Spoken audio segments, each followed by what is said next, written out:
നമുക്കുള്ള ക്യാഷോ എടാ നീ വാ ഞാൻ അച്ഛനെ ഈ കോറിയുടെ അടുത്തുള്ള മൈതാനത്ത് നിൽക്കണടാ മക്കളെ വാ ഓ ആടാ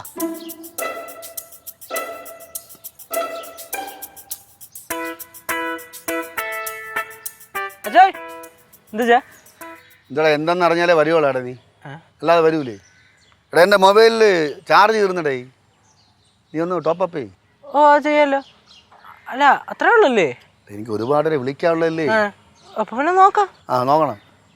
അച്ഛൻ ഇത്രയും പറയാനാണ് എന്നെ ഇവിടെ വിളിച്ചിരുത്തിയേ. പിന്നെ എത്ര പറയണം?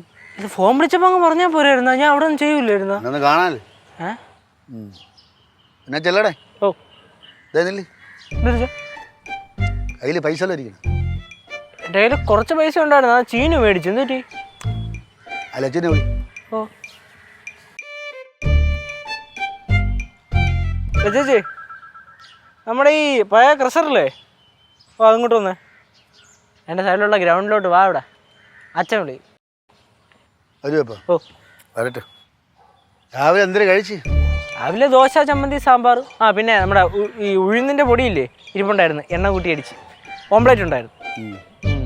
പിന്നെ ഉച്ചക്കത്തേന് ഇന്നലത്തെ മേടിച്ച കണം ഇരിപ്പുണ്ടായിരുന്നു. അത് അമ്മ റോസ്റ്റ് ചെയ്ത്. തേങ്ങാക്കൊത്തൊക്കെ ഇട്ടാ? തേങ്ങക്കൊത്തുണ്ടായിരുന്നു. തേങ്ങക്കൊത്തിട്ട് തേങ്ങക്കൊത്ത് സെപ്പറേറ്റ് വറുത്തങ്ങാണ്ട് ഇട്ടെന്ന് പറഞ്ഞു. ഭയങ്കര ടേസ്റ്റ് ഉണ്ടായിരുന്നു. പിന്നെ പുളിശ്ശേരി ഉണ്ടായിരുന്നു. പുളിശ്ശേരി ഉണ്ടായിരുന്നു? ഓ പൈനാപ്പിളാ? അല്ല മാങ്ങ, നല്ല പഴുത്ത മാങ്ങ പുളിശ്ശേരി. പടലത്ത് കൊണ്ടുവന്ന്. അച്ഛനെന്തോ പറയണ്ടോ? പറയണെങ്കിൽ ഫോൺ വിളിച്ച് പറഞ്ഞാൽ പോരായിരുന്നു അച്ഛാ. വെറുതെ മനുഷ്യർ അവിടെ നിന്ന് ഇവിടെ വരെ നടത്തി വെച്ച് വെറുതെ ഇവിടെ നിന്ന് മനുഷ്യൻ നാണം കെടുത്തത്. ഇങ്ങനെ ജീവിക്കുന്നവരുടെ മക്കള് കുറച്ച് നാണമൊക്കെ കെടും. മക്കളെ പൈസ കഴിക്കണം. പൈസയാ? എത്ര? 1000-2000 ഇടും. സിദ്ധു ഈ മാസം പൈസ തന്നിട്ടില്ല. ഒരു 10-200 ആയിരുന്നെങ്കിൽ എന്റെ ബാങ്കിൽ ഇരിപ്പുണ്ടായിരുന്നു. പിന്നെ ആയിരത്തുണ്ടോ? അത് ഓട്ടോക്കാരന് കൊടുക്കാൻ 10-200 രൂപ ചേഞ്ച് ഇടുന്ന വെച്ചപ്പോ ഞാൻ അടുത്ത് കൊടുത്ത് അമ്മയ്ക്ക്. സാരല്ല, നമ്മളെ പയ്യന്മാർ വിളിച്ചാൽ കിട്ടും. പക്ഷേ അവന്മാർ ഇത്തിരി ടൈറ്റാണ്. കുഴപ്പമില്ല, അഡ്ജസ്റ്റ് ചെയ്തോളാം. അച്ഛൻ എന്തെങ്കിലും കഴിച്ചാ? ഞാൻ അങ്ങനെ കഴിച്ചൊന്നുമില്ല. കഴിച്ചില്ല. അല്ല ഞാൻ വേണമെങ്കിൽ ചോറും കറിയും വേണമെങ്കിൽ പൊതിഞ്ഞു കൊണ്ടുവന്ന് തരാം. അച്ഛാ നല്ല ചൂട് ചോറ്, മാമ്പഴ പുളിശ്ശേരി, അതുപോലെ തന്നെ കൂന്തേല്, ഇഞ്ചിക്കറി ഉണ്ട്, ഒക്കെ കൂടെ വാഴയിലയിൽ പൊതിഞ്ഞ്. ഓ അത് ശരിയല്ല. നമ്മൾ വീട്ടിൽ നിന്ന് പിണങ്ങി കഴിഞ്ഞ് കഴിഞ്ഞാൽ നമ്മൾ അതേ രീതി തന്നെ നിൽക്കണം. അവിടെ നിന്ന് ആഹാരവും കഴിക്കാനും പാടില്ല, വീടിനകത്ത് കയറാനും പാടില്ല. അങ്ങനെയാണ് അതിൻ്റെ രീതി.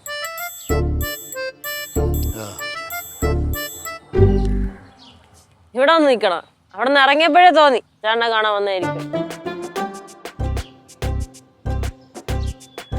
കുറച്ച് ടൈറ്റായി. പിന്നെ ഭക്ഷണത്തിൽ നിന്ന് പൈസയും കിട്ടിയില്ല. ഭക്ഷണം കഴിക്കാതെ നിൽക്കുന്നത് ശരിയായ കാര്യമല്ല. പിന്നെ വേറെ എല്ലാവർക്കും ഇടയില്ലേ ഞാൻ ഒരു വേറെ രീതിയിലുള്ള ആളാണല്ലോ. വേറെ രീതിയാ? മെയിൻ കിടിലം. അതുകൊണ്ട് വിശക്കടൊന്നും പറയാനും പറ്റില്ല. കുഴപ്പമില്ല, ഞാൻ മെയിൻറ്റെയിൻ ചെയ്യാം. വീട്ടിൽ നിന്ന് എന്തായാലും ഭക്ഷണം കിട്ടൂല. അതുപോലെ അമ്പലത്തിൽ അങ്ങനെ പോയി നോക്കിയാലേ അവിടെ അന്നദാനം എല്ലാം കാണും. ഞാനൊന്ന് ചുറ്റിട്ട് വരാടാ. ചോ ക്ലാസ് വെച്ച് എന്തിനെന്ന് മനസ്സിലായി.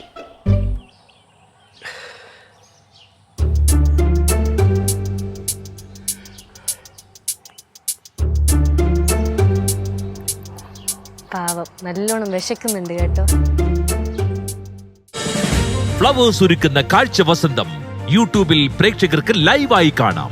ഫ്ലവേഴ്സ് കോമഡിയിൽ ജോയിൻ ചെയ്യൂ, ആസ്വദിക്കൂ.